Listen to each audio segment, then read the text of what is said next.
Good afternoon. Let us continue our discussion with a chemical analysis performed on a CSF sample. Now, number one on our list is we have your protein determination. Now, actually, class, the most frequently performed chemical test on a CSF sample is the protein determination. Now, more than 80% of CSF protein content is derived from blood plasma, in concentration now of less than 1% of the plasma level.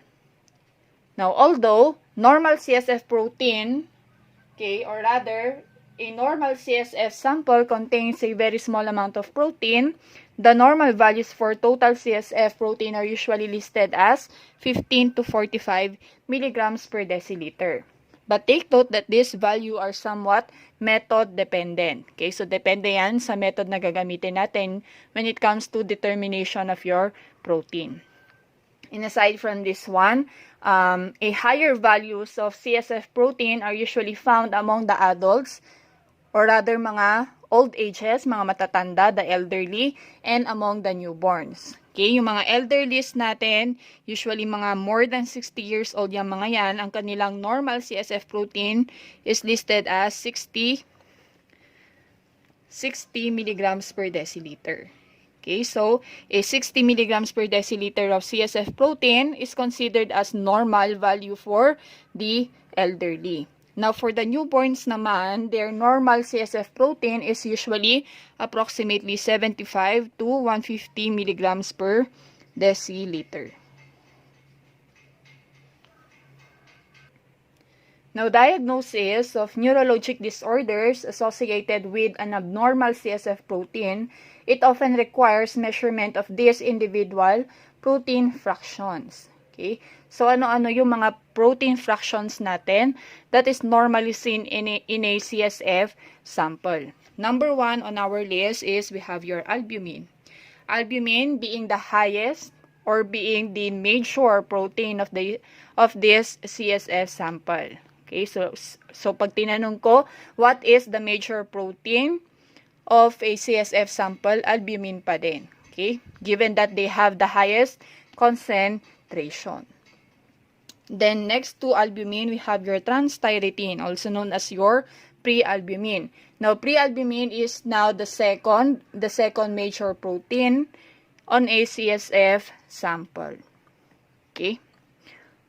And then, aside from albumin and transthyretin, we also have your alpha globulin, beta globulins, and your gamma globulins. Okay, so these are now the normal protein fractions that are usually found or normally found on a CSF sample. And then, aside from this one, we have this, what we call your carbohydrate deficient transferrin protein, your tau protein.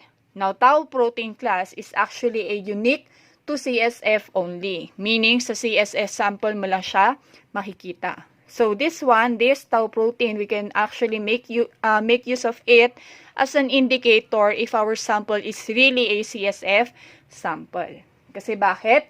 Makikita mo lang siya sa CSF sample.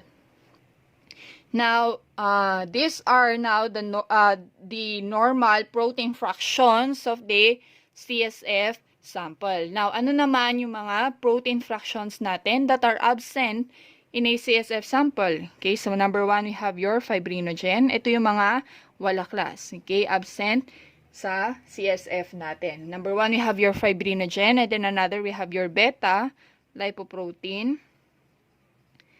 And then your immunoglobulin, specifically IgM. Okay, the reason why itong mga ito is absent sa CSF natin because they are larger enough. They are large enough to passes the blood-brain barrier. Masyadong malalaki ang mga yan para makalusot sa blood-brain barrier.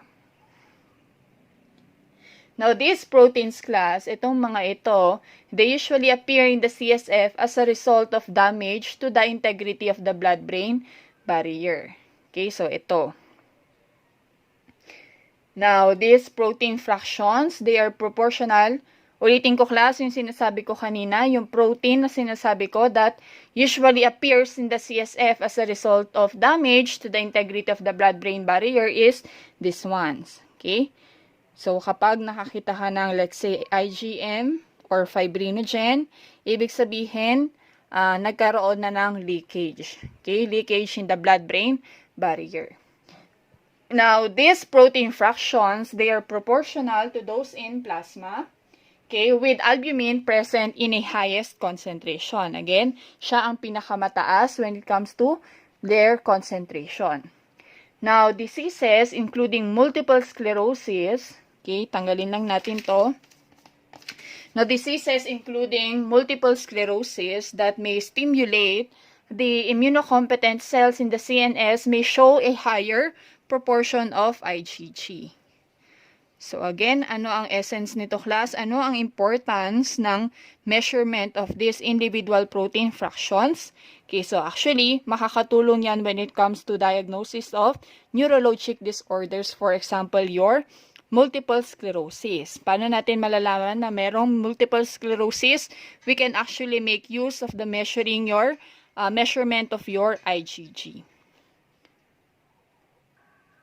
Now, the test for CSF protein includes your turbidimetric methods, your dye-binding techniques, electrophoresis, and even your colorimetric methods. Okay?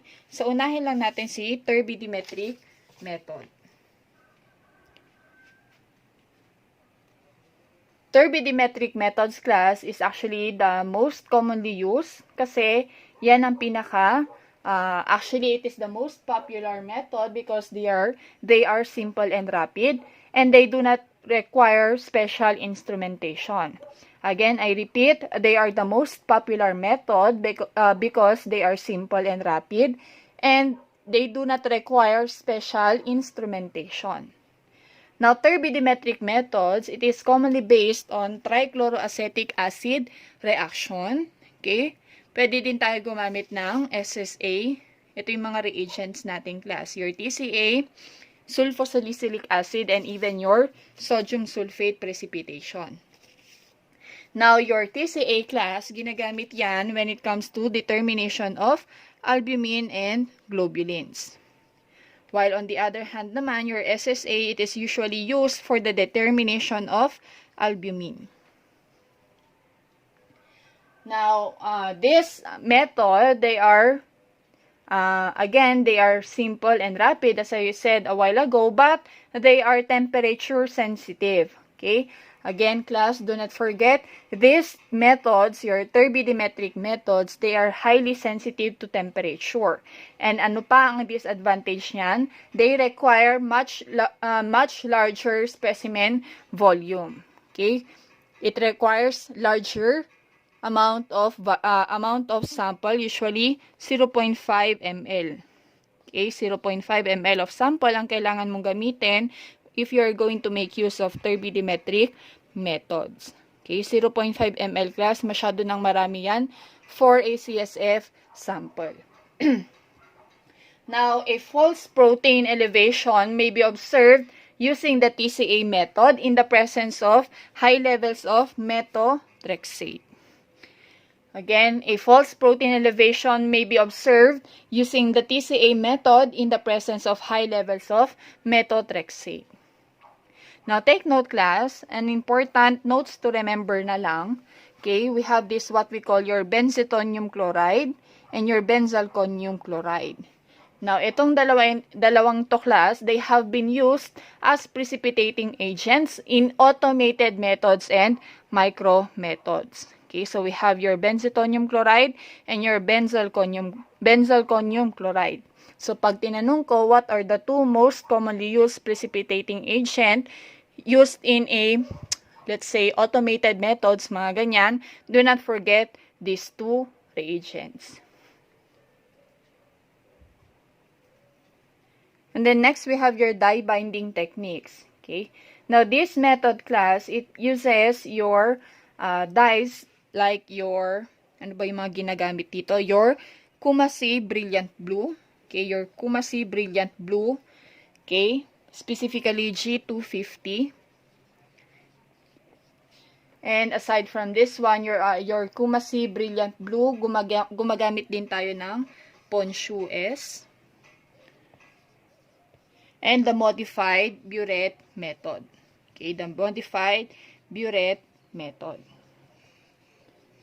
Okay, so these are the stains or dyes na ginagamit natin when it comes to protein determination also. Ano ang principle niyan, class? Ang principle natin dyan, especially your Kumasi Brilliant Blue, is also the principle na ginagamit sa reagent strip natin, which is your protein error of indicators. Ang positive result natin dyan is, ano bang positive result dito? Okay, changing of color red to blue. Okay, so this is the positive result, changing of colors from red to blue. Now, ang advantage niyan over your turbidimetric method is it requires a small sample only. Okay, or rather a small volume of sample only. Usually, 5 micrograms of sample is pwede na.